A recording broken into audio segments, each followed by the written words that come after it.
हाथी और चूहा की कहानी। एक राज्य में एक राजा का शासन था। हर सप्ताह पूरी शान शौकत से नगर में उसका जुलूस निकला करता था, जहां प्रजा उसके दर्शन किया करती थी। एक दिन एक नन्हा चूहा उसी राजमार्ग के किनारे किनारे कहीं जा रहा था, जहां राजा का जुलूस निकलने वाला था। वो चूहा था तो छोटा सा, मगर उसका घमंड बहुत बड़ा था और वह खुद को सर्वश्रेष्ठ और महान समझता था।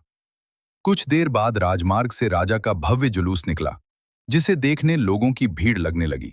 राजा अपने पूरे दल बल के साथ था। उसके सैनिक उसे घेरे हुए थे। कई मंत्री और अनुचर उसके पीछे थे। वो एक विशाल शाही हाथी पर सवार था। हाथी शाही था, इसलिए उसे भव्यता से सजाया गया था और उसकी शान भी देखते बनते थी। जुलूस में हाथी के साथ एक शाही बिल्ली और एक कुत्ता भी थे।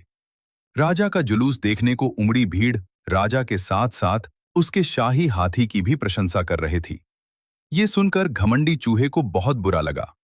वो हाथी को गौर से देखने लगा, फिर सोचने लगा, इसमें ऐसी क्या खास बात है जो मुझ में नहीं?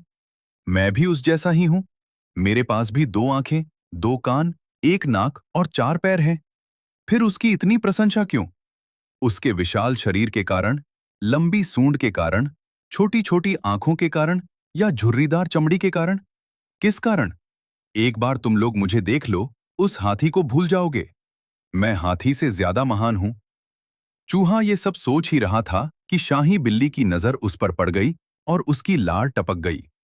जुलूस छोड़ वह उसकी ओर लपकी। फिर क्या था?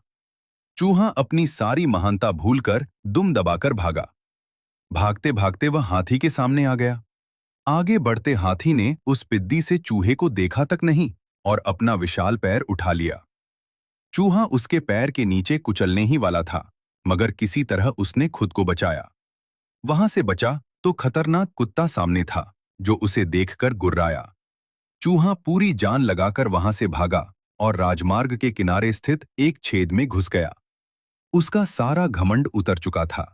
उसे समझ आ चुका था कि वह इतना भी श्रेष्ठ और महान नहीं। सीख: किसी से मात्र रूप रंग की समानता हमें महान नहीं बनाती। महान हमारे गुण और कार्य बनाते हैं।